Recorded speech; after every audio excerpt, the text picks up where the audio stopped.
Dumating na rin. Unboxing time. Ito pala yung kauna-unahan kong order sa Shein. Oo, be, first time. 1 year na ako dito sa Saudi. Ngayon pala ako naka-order.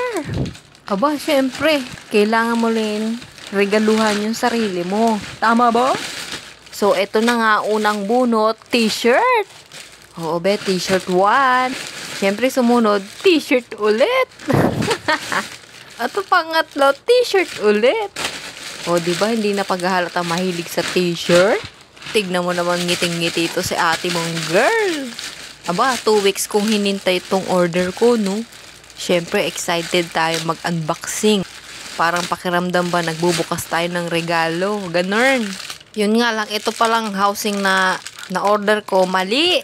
Oo, be, mali.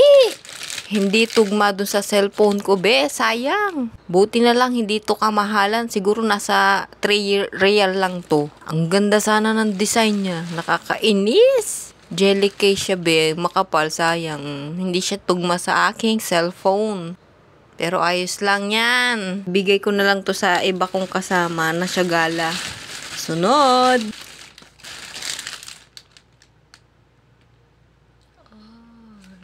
Nag-order din pala ako ng tempered glass ng aking cellphone, be. Laging nalalaglag ang aking cellphone. Pang-protect na rin. At sunod, syempre t-shirt ulit. Oh, next. Ano yan? Oh, di ba t-shirt ulit? Sunod. Oh. Ito naman yung bag. Ang aesthetic na kulay nito, be. Malinis, tignan ba? Para paglalabas kami, may lagayan ako ng cellphone. Alam mo naman, makakalimutin ako kung saan ko na ilalapag yung cellphone ko, be. Kasi pag nasa labas kami, nakapokus ako sa mga alaga ko, nagbabantay ba, ganun. Saktong-sakto to sa cellphone ko, di ba? Ang ganda. Ang cute pa ng kulay niyan. At sunod, ito, ewan ko dyan, bahala na yan. Next, syempre, t-shirt ulit. O, diba? Sunod, o, diba? T-shirt ulit. O, t-shirt na naman. Walang katapusan, diba? Ito pala, ireregalo ko to doon sa isang syagala. Syagala ng parents ng aking amo. Kasi nga, napakabait nun, be. Halos para kami magkapatid. Ano siya? Uganda siya. Magkasundo kami. Kaya, ayan, bibigyan ko siya ng regalo. Sana magustuhan niya to. Kika yun eh. Kaya binilhan ko siya ng isang set na kwintas, bracelet, singsing at relo. O, diba? Hindi naman siya kamahalan. Siguro nasa 11 real, ganun. Pero ang ganda ng quality niya. O, tignan niyo yung relo. Pak! Ang ganda, diba? Kala mo mamahalin. Ang ganda niyan. Sa aking friend na si Melly.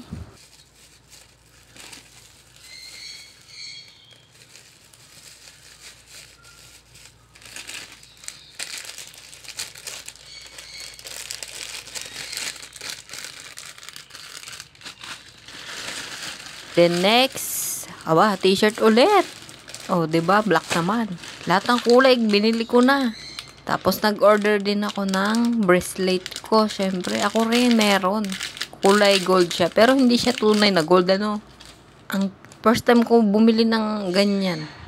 Kulay gold na bracelet. Oh, 'di ba? Kahit katulong tayo, mukha tayong mamahalin na katulong.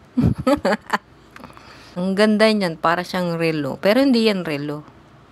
Ang cute kasi ng design, tsaka makapal ba, ganun. Stainless siya na kulay gold. And then next, ito nag-order din ako ng case na isa kong cellphone. Ang cute niyan, yung color white na yan. Syempre, kwintas, hindi mawawala yan. Ayan. Isang kwintas. May isa pa.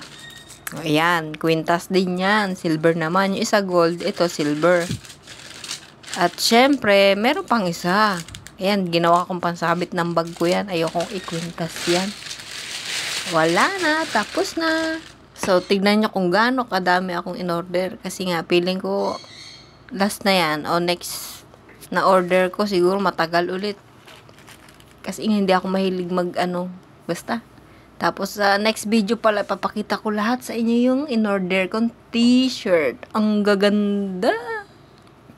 Yung isa nga, suot-suot ko na ngayon eh. Thanks for watching!